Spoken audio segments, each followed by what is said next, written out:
नमस्कार, हमारी खास पेशकश टक्कर देख रहे हैं आप। मैं हूं आपके साथ हेमंत केवलिया। यूएन की बैठक में पाकिस्तान के कश्मीर राग पर भारत ने पाकिस्तान को कड़े शब्दों में चेतावनी दी है।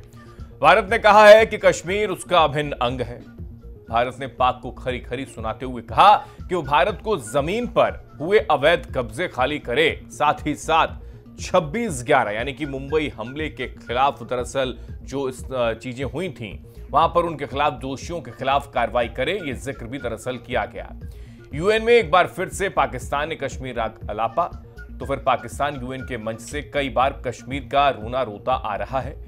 हैरानी इस बात को लेकर है कि एक बार फिर से कश्मीर को लेकर राग अलापा गया, और यह भी तब है जब कुछ दिन पहले आपने देखा, चाहे वो राजौरी हो या फिर अनंतनाग हो, जहां पर हमारे सैनिकों के ओर से लगातार वहां पर जो सीज फायर का उल्लंघन हो रहा है, सीमा पर हमारे जवानों की शहादत की खबरें निकलकर सामने आ रही हैं, और फिर प्रेस कॉन्फ्रेंस करके सेना के अधिकारियों की ओर से कहा जाता है कि आतंकवादियों को संरक्षण देने का अगर कोई काम कर रहा है तो वो है पाकिस्तान की army.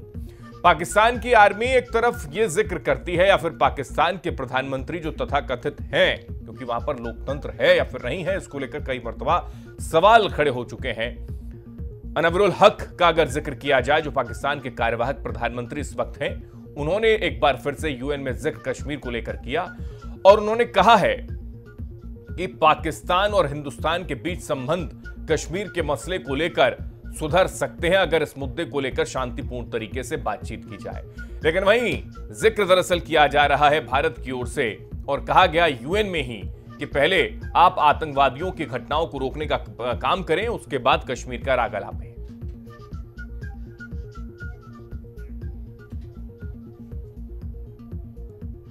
Pakistan has become a habitual offender when it comes to misusing this august forum to peddle baseless and malicious propaganda against India. Member states of the United Nations and other multilateral organizations are well aware that Pakistan does so to deflect the international community's attention away from its own abysmal record on human rights. We reiterate that the Union territories of Jammu and Kashmir and Ladakh are an integral part of India. Matters pertaining to the UTs of J&K and Ladakh are purely internal to India.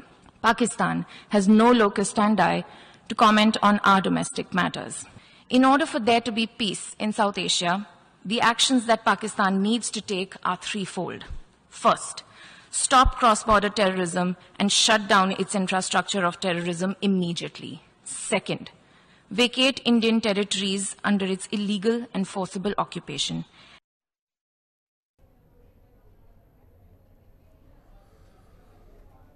तो दरअसल ये जो स्थितियां UN को लेकर बनी हुई हैं, वो समझना बहुत ज्यादा जरूरी हो जाता है कि क्या वाकई किया जा रहा है, इस वक्त स्थिति क्या है, और जो जिक्र यूएन के अंदर भारत की ओर से पक्ष रखते हुए किया गया, क्या ये सीधे तीखे तेवर हैं हिंदुस्तान के, और अगर हैं तो फिर क्या कोई मसला सुलझा जा सकता है, इसको समझने की कोशिश करेंगे। इसी पर चर्चा करने के लिए कुछ खास मेहमान हमारे साथ मौजूद हैं, सीधा उनका रुख करते हैं। ब्रिगेडियर विनोद दत्ता जी हमारे साथ हैं, रिटायर्ड रक्षा विशेषज्ञ के तौर पर। बहुत स्वागत सर आपका विनोद दत्ता जी।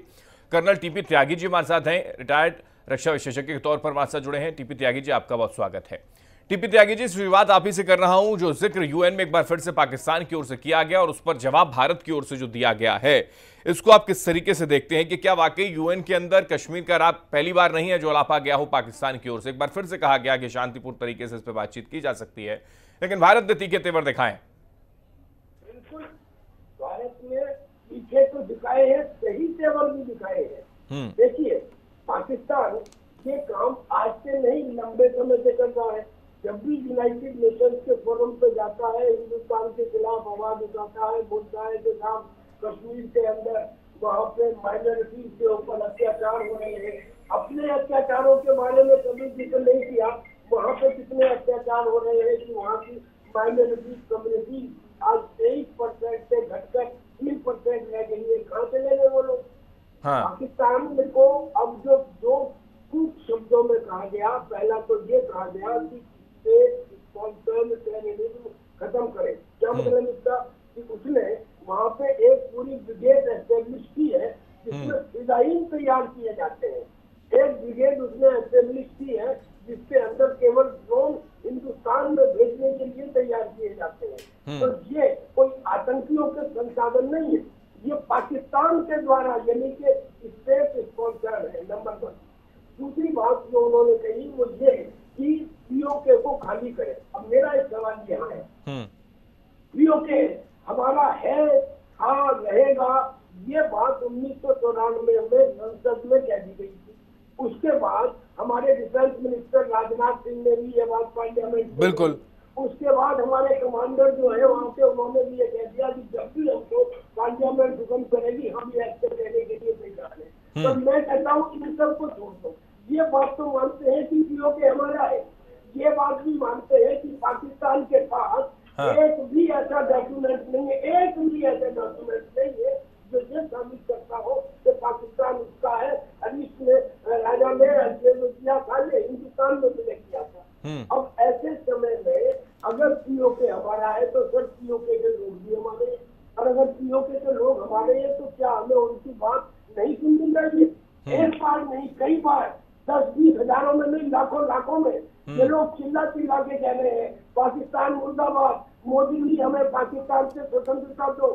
टीपी त्यागी जी, लेकिन वहां पर जाने से पहले जो हमारी सीमा है, जिसको लेकर कुछ देर पहले हम बात कर रहे थे, लद्दाख का जिक्र कर रहे थे, आपने ये भी कहा था कि बैटल ग्राउंड को चेंज करने की आवश्यकता है, एक स्थिति बनी हुई है। तो पहले हम यहाँ अपने आप को महफूज करें, अपने सैनिकों को महफूज करें, वहां की सीमा को दुरुस्त करें, या फिर हम पीओके को लेकर आगे बढ़ें? नहीं, ये दोनों ही चीजें साथ साथ चलनी चाहिए।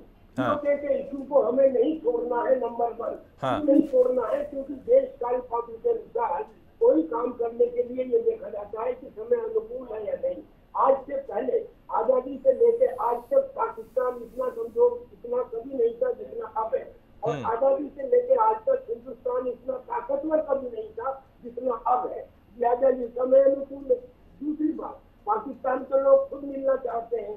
तीसरी बात, आज हमारी स्थिति पूरी इंटरनेशनल कम्युनिटी में ऐसी है कि अगर हम अपनी जमीन को ही खुद नहीं ले सके तो फिर हम किस हिसाब से कहेंगे कि हम विश्व गुरु बनने वाले हैं?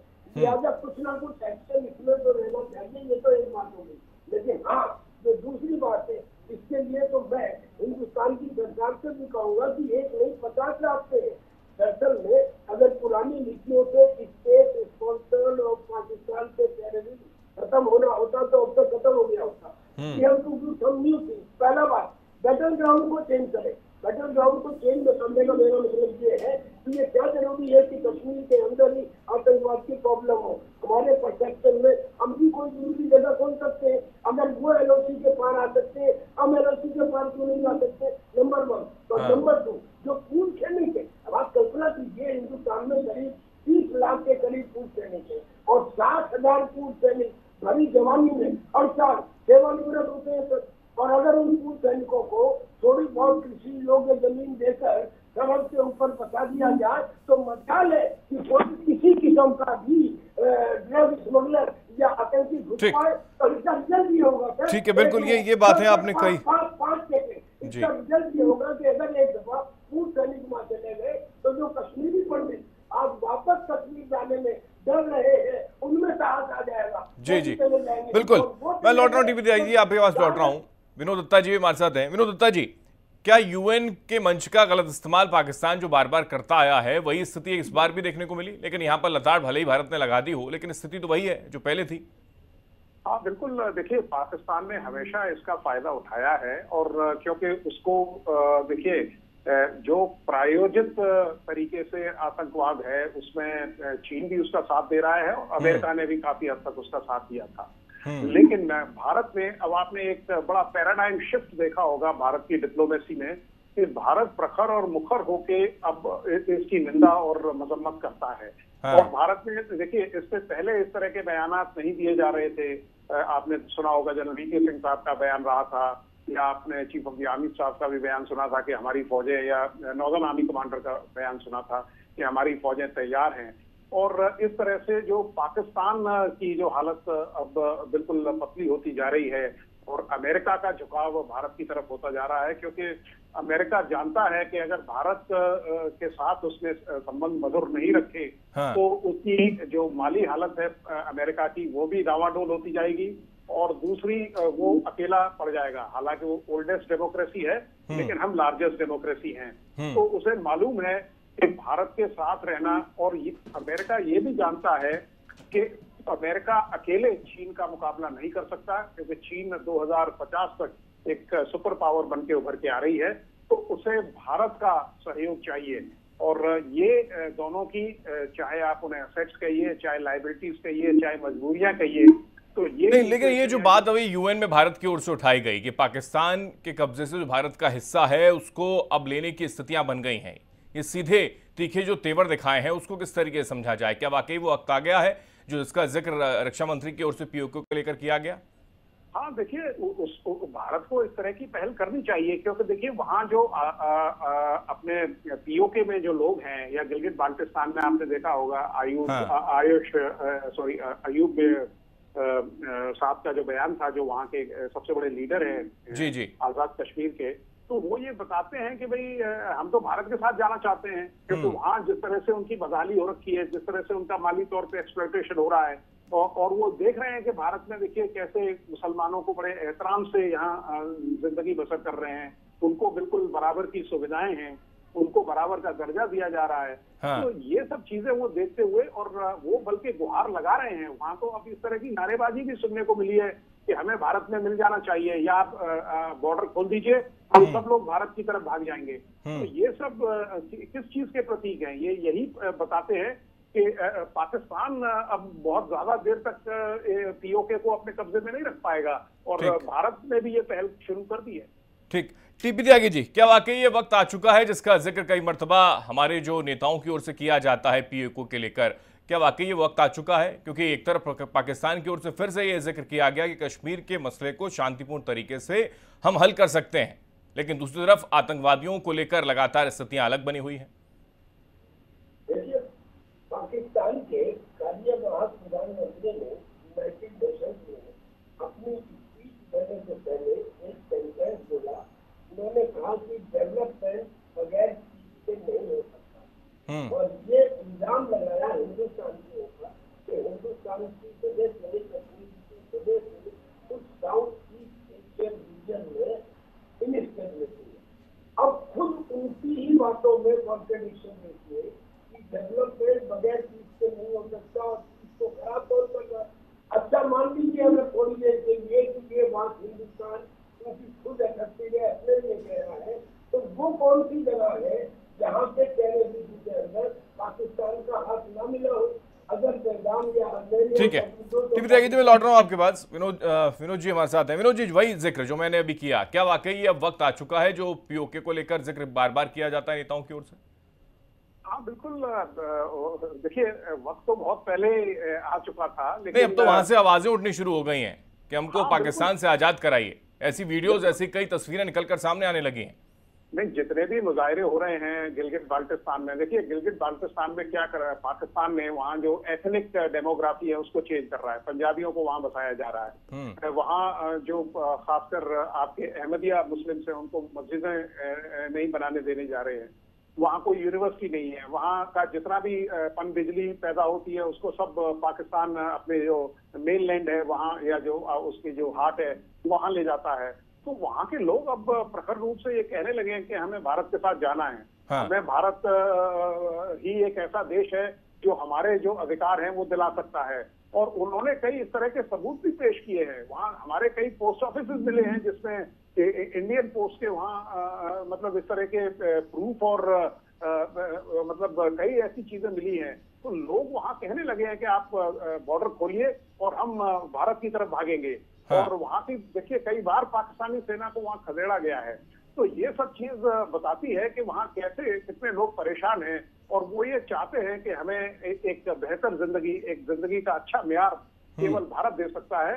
तो नहीं, लेकिन इसके मायने क्या हैं ब्रिगेडियर साहब, इसके मायने क्या हैं? यूएन में भारत की ओर से पाकिस्तान ने जो भी कब्जा भारत की सीमा को लेकर, या फिर भारत के जो भी तमाम ऐसे स्थान हैं जिस पर कब्जा कर रखा है, उसको लेकर जो जिक्र इस बार किया गया भारत की ओर से, इसके मायने क्या है? कि यूएन में इस तरीके का जिक्र जो हो रहा है, अब स्थिति ऐसी है कि पीओके को लेकर हरी झंडी? हाँ, बिल्कुल। देखिए, मुझे ये लगता है कि भारत ने अपना जो स्टेट वर्क है वो करना शुरू कर दिया है। और वो पूरे वर्ल्ड को सेंसिटाइज करा रहा है कि ये हमारे क्लेम्स हैं, ये हमारी टेरिटरीज है और वहां के लोग बहुत परेशान हैं। वो भी ये चाहते हैं, क्योंकि देखिए पाकिस्तान रेफरेंडम वहां होने नहीं दे रहा है। अगर रेफरेंडम होता है तो 95% लोग भारत में आना चाहते हैं। तो अगर कोई इस तरह का ट्रिगर होता है तो मुझे नहीं लगता भारत को कोई गुरेज होना चाहिए और उसे पीओके जो भारत का ही अभिन्न अंग है उसको अपने देश में मिला लेना चाहिए। और ये मानवता के लिए एक बहुत बड़ा मतलब एक स्टेप होगा और विश्व के लिए एक बहुत बेहतरीन मिसाल होगी। बिल्कुल, लेकिन अब इस तरीके से चाहे हम पाकिस्तान का जिक्र करें, पाकिस्तान के जो प्रधानमंत्री कार्यवाहक हैं उनकी ओर से कहा गया कि कश्मीर को लेकर अब एक प्लेटफॉर्म पर आकर बातचीत करनी चाहिए, शांतिपूर्ण तरीके से इसका मसले का हल किया जा सकता है। इसको किस तरीके से समझा जाए? देखिए, मुझे नहीं लगता पाकिस्तान का अगर आप नक्शा भी देखें तो उसकी आकार एक ऐसे एनिमल से मिलती है जिसकी कभी पूंछ सीधी नहीं हो सकती। बिल्कुल, तो लेकिन यही स्थिति है कि यूएन में बार बार वही जिक्र करना, भारत की ओर से बार बार लताड़ भी लगाना, लेकिन वही स्थितियां क्यों बनी रहती हैं, ये मसला सुलझता क्यों नहीं, ये एक बड़ा सवाल है जो लगातार बना हुआ है। टीपी त्यागी जी, क्या स्थिति वो हो गई है कि पीओके को लेकर अब हरी झंडी मिल चुकी है और अब कम से कम बातें ना हो, आगे एक्शन हो, ऐसी स्थिति बनेगी? यूएन में लताड़ लगाने तक स्थितियां नहीं बननी चाहिए? देखिए, ये स्थिति बिल्कुल बनेगी। ये स्थिति इसलिए बनेगी, पाकिस्तान के अंदर पूरा का पूरा आवाम दुखी है, गरीबी सब जगह है, भुखमरी सब जगह है, बिजली कहीं पूरी नहीं आ रही है। लेकिन जो स्थिति पीओके की है वो स्थिति पंजाब से खराब है, वो स्थिति और जगहों से ज्यादा खराब है। फॉर एग्जाम्पल, करीब 40,000 एकड़ जमीन नीलम और झेलम नदी के ऊपर हाइड्रो इलेक्ट्रिक डैम बनाने को पाकिस्तान ने दी। जमीन किसकी? पीओके की। वहां पे लेबर किसने की? पीओके के लोगों ने। और जो बिजली बनी वो इतनी महंगी कि वो पीओके में 54 रुपए प्रति यूनिट बिके। अब उसको लेने को कोई कैसे ले, क्योंकि उनके पास तो आटे के लिए पैसे नहीं है। तो जो व्यक्ति मरता क्या ना करता। अब उसके बाद में फिर धर्म भी तब आता है बाद में जब पहले आदमी का पेट भरा हुआ हो। तो वो लोग एक ऐसी लिमिट पे आ चुके हैं, अगर ना आए होते तो कम से कम उस बिरादरी के लोग वहां पे इतनी बड़ी संख्या में लाखों में और कई बार ये प्रदर्शन ना करते कि मोदी जी हमें यहाँ से पाकिस्तान से स्वतंत्र कराओ। दूसरी बात, आदमी अपनी परेशानी से दुखी कम होता है, दूसरे की आसमानी सफलता से ज्यादा दुखी होता है जब वो देखते हैं कि जो भारत का कश्मीर है वो आज पनप रहा है, इतना खुशहाल है, और वो कहते हैं ये भी तो हमारे भाई है, तो वो उनसे मिलना चाहते हैं। तो ये तो हो गई आवाम। और देखिए, जो डिसीजंस है वो पॉलिटिकल डिसीजंस आवाम की इच्छा के अनुसार लिए जाते हैं, लेकिन न्यूटन का पहला सिद्धांत कभी नहीं भूलना चाहिए। वो ये है कि कोई स्टेशनरी चीज तब तक स्टेशनरी रहेगी जब तक उसमें एक्सटर्नल फोर्स अप्लाई नहीं किया जाएगा। कहने का मतलब ये है कि ये उम्मीद करना कि वो आके हमसे अपने आप मिल जाएंगे और पीओके हमारा हो जाएगा, ऐसा नहीं है। मैं अगर आज कहने लगूं कि गाजियाबाद को दिल्ली में मिला दो तो यहाँ के लोग वहां तो थोड़ी चले जाएंगे। बिल्कुल, लेकिन ये जो प्रोसीजर है इसको किस तरीके से किया जा सकता है? विनोद जी, आपसे समझना चाहता हूं कि क्या वाकई जो मांग वहां से उठ रही है, क्योंकि हमने देखा है कि ऐसी कई वीडियोस निकलकर सामने आई पीओके के अंदर और वहां की जो हुक्मरान है उनसे वो संतुष्ट नहीं है और उन्होंने ये जिक्र किया खुद भारत में हम मिलना चाहते हैं। तो ऐसे में क्या किया जा सकता है, क्या स्थितियां बनेंगी जिसका जिक्र वहां पर हो रहा है? देखिए, मेरे हिसाब से जिस तरह से वहां का जो जनउन्माद है वो भारत के फेवर में है और भारत के पास इस तरह के क्लेम्स हैं, क्योंकि जब ये रेड क्लिफ लाइन लगाई गई थी तो रेड क्लिफ साहब तो कभी भारत आए ही नहीं। वो पेशे से एक वकील थे, बैरिस्टर थे, और उन्होंने जहां उन्होंने दिखाई दिया और उन्होंने वो जो ट्रायंगुलर जो बॉर्डर पोस्ट हैं, पिलर्स है, वो लगा दिए। तो ये जो भारत के साथ उन्होंने अन्याय किया वो आज बिल्कुल कागजों पे है, वो डॉक्यूमेंटेड है, वो वेल मैंडेटेड है। तो भारत को चाहिए कि अगर इस तरह का कोई काइनेटिक ऑपरेशन भी भारत करता है, और देखिए अगर लोगों को लिबरेट करने, हमने देखिए ईस्ट पाकिस्तान में बांग्लादेश को लिबरेट किया, और वो देश आज पाकिस्तान से कहीं बेहतर कर रहा है, और यही हालात वेस्ट पाकिस्तान में, ईस्ट पाकिस्तान में किए थे। तो मुझे नहीं लगता कि कोई भी देश या कोई भी विश्व का कोई भी सेम जो देश होगा या जो थिंकिंग वाला, पॉजिटिव थिंकिंग वाला देश होगा, वो भारत का समर्थन ही करेगा।